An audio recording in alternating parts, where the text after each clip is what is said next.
Hello Star Wars fans, in this video I'm going to show you my updated VC86 Darth Maul from the Vintage Collection.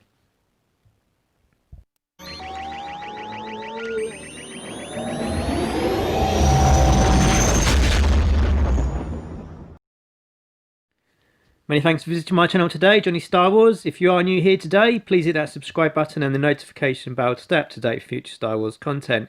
If you are an existing subscriber, many thanks for subscribing and many thanks for watching today.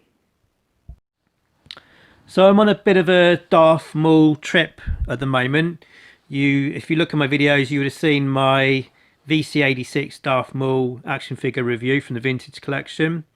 And you would have seen my custom Darth Maul Sith speeder. And then today I wanted to show you the Darth Maul Vintage Collection action figure that I've made some enhancements to. So what I've done is kit bashed a few Darth Maul figures to bring you what is somewhat on the way to be the definitive Darth Maul action figure. I'll just give you a closer look at the figure, and then I'll take the cape off and then show you a little bit more of the detail underneath and describe the different processes and different parts I've used to bring this figure to life. So to give you a closer look at this figure first. So really happy how this custom is looking so far. I still think I can make it a little bit better. So maybe I'll do another video once I've had another think about things. But today, some of the main things you'll see with this figure, which is different from the VC86 version, is it has now the addition of a hard goods lower skirt, and that's got some fantastic detail on that. He also has now a removable wrist link communicator. The one on the VC86 is moulded on, doesn't go all the way around, and is lacking in quite a lot of detail in my opinion. His cape on this version is an alternate cape. The one that came with the VC86 was a little bit thinner and was quite frayed around the edges, which in my opinion, to match the scene, didn't look quite right. So I'm quite happy with this cape. And then the other thing I've done as well is added a magnetic removable lightsaber hilt. The original VC86 version had a peg and that slotted onto the belt. The belt was affixed around the wrong way, so consequently it hung on the wrong side, and it also hung in a sort of forward position like that, which looked a bit odd as well. So what I've done is made a hole in the top of this hilt, inserted a piece of metal, and then put a magnet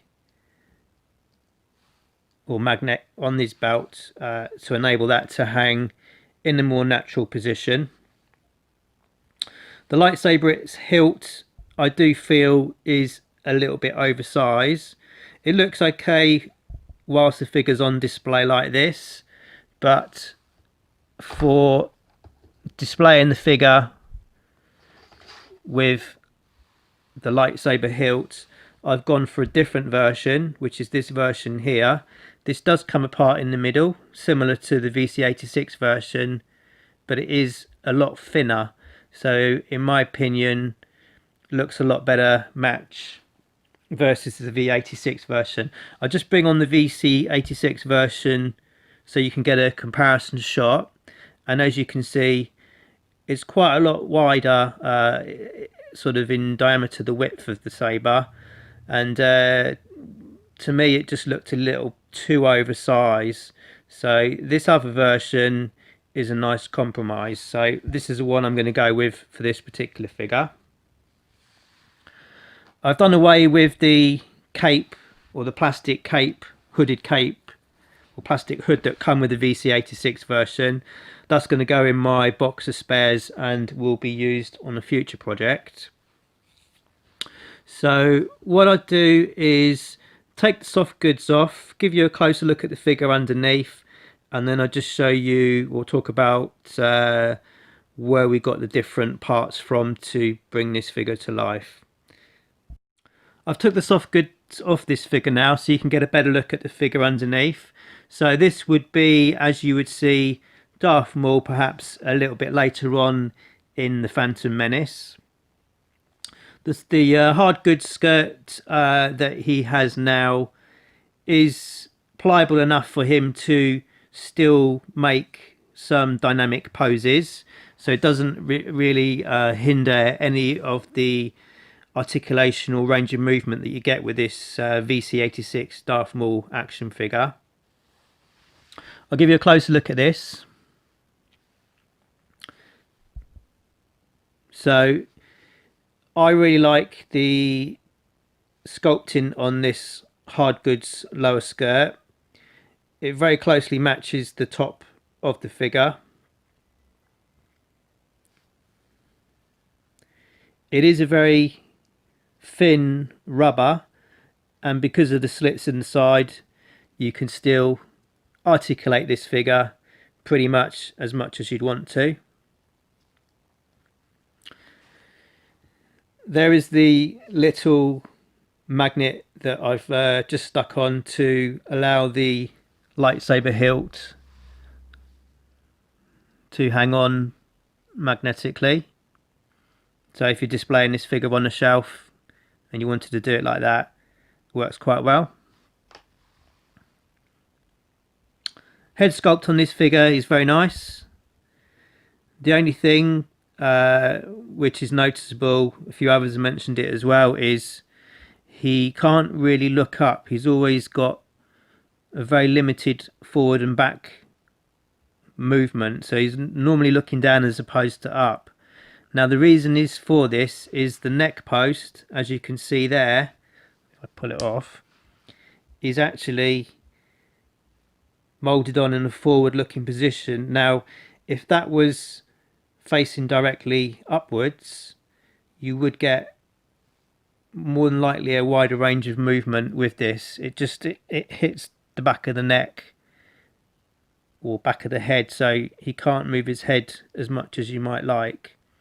So that may be something I look at a bit later on, but for today I've left it as it is. The other thing I did consider doing, or I will do once I get the parts, is change the wrists for wrists that have a hinge in them, and that would allow a lot greater range of articulation, particularly when he's holding his lightsaber. So that would probably be something I'm going to do a little bit further down the road.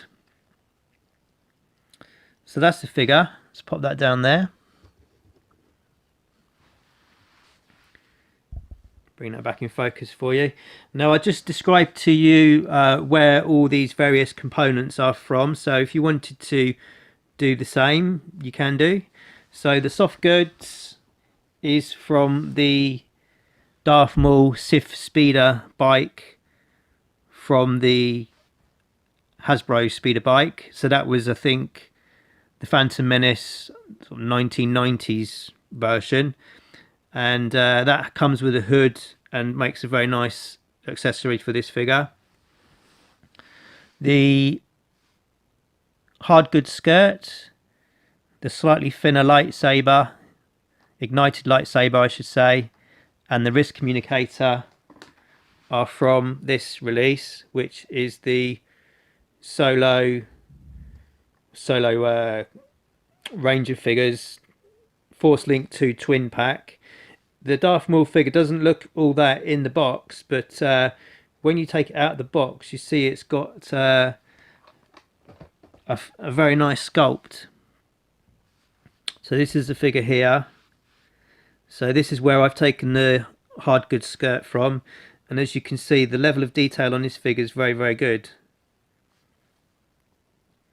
To get this skirt off, if you pop it in some boiling water, and then on this side here there's like a little lug that fits in the figure, so you can carefully pop that out and then just drop that off.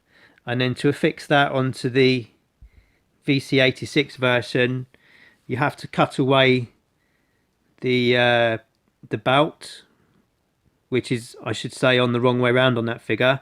So you have to cut that off, and then what I did is drilled a hole in the side of this figure to accommodate the little lugs that are on this belt, and glued that on.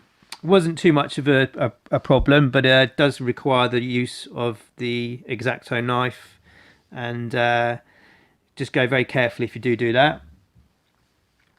The ignited lightsaber is also from the Solo Force Link 2 version, as is the wrist link communicator. I've kept the binoculars from the Vintage Collection version, and also the unignited lightsaber hilt as well. So that's from the Vintage Collection version also. So I hope you liked this video today that I've brought you of the Vintage Collection Darth Maul action figure. Really happy with the way this figure looks. Love to hear your thoughts and comments below, as always. If you want to keep up to date with some of my works, please check out my Instagram page, JohnnyStarWars. But thanks for watching today, and I'll see you on the next video very soon. Take care now.